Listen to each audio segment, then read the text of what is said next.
If you've been searching for the best melt-in-your-mouth cookie recipe, then today's your lucky day. My butter cookies come together with only a few ingredients, but they are beyond delicious. Hey, you're watching Preppy Kitchen, where I, John Cannell, teach you how to make delicious homemade dishes to share with your family and friends. These butter cookies will be ready before you know it, so let's get started.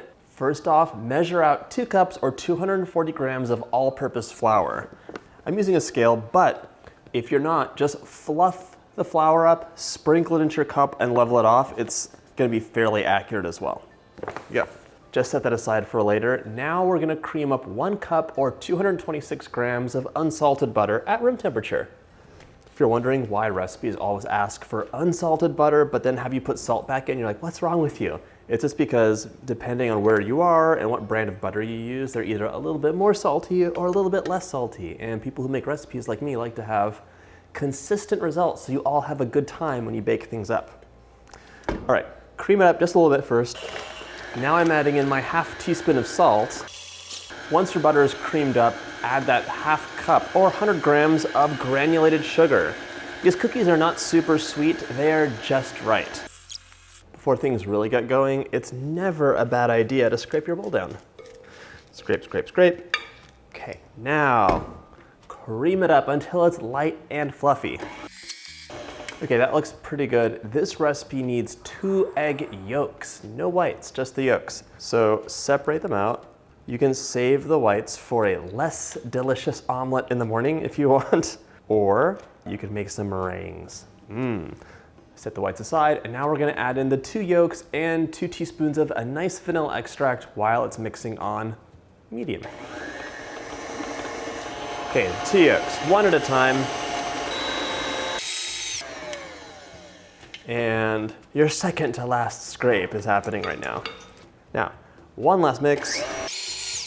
Now it's time to add the flour in, and we're just gonna mix it until combined on low.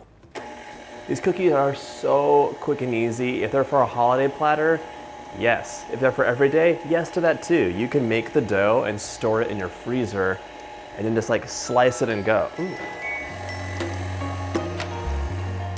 Okay, once things are basically combined, you're going to get that paddle out of there and just finish it off by hand. Just look around. What's inside? Is there some crumbly bits? I don't like that. I want it to be a pretty cohesive cookie. Dough is done, and now it's time for the fun part. Let's set this aside and clean our surface off. Now we're just gonna roll our dough out on the counter. This is a really fun cut cookie. We're gonna do some extra rolling afterwards, which you'll see. First, with your clean hands on a clean surface, you can go ahead and just give this like a knead or 2. Right now the dough's pretty soft. That's unacceptable. I need it to be chilled. So plop it out onto some parchment paper here and just shape it into a log. Grab a used paper towel, core, slice it down the middle. Now we're going to roll our log in the parchment paper, plop this into your support. You don't want the dough to dry out on the sides where it's exposed, so either use a little bit of plastic foil, or if there's room, which I don't have, you could just fold the paper over. Pop this into the fridge to chill for at least an hour. Overnight's nice too. It could also spend a little bit of time in the freezer, by the way, to chill quicker. And then once it's nice and firm, we'll be back. Once your dough is all chilled up, what you can do is get it out of there. It's not going to be a perfect log. If it bothers you, just roll, roll, roll. And now it's so like pliable and perfect. Before it was too mushy and just not a good time. Okay, just get any of those imperfections out that bother you before it starts warming up too much. And now we're gonna sprinkle some sugar onto the surface of our counter. I'm using sanding sugar, so it's basically like sprinkles, but it's just sugar. You can find sanding sugar in the baking section of most grocery stores or online too. So sprinkle, sprinkle. And now, before things get too warm, roll this in the sanding sugar. And then just really press to get that sugar in there. You want it completely embedded, not just hanging on the side.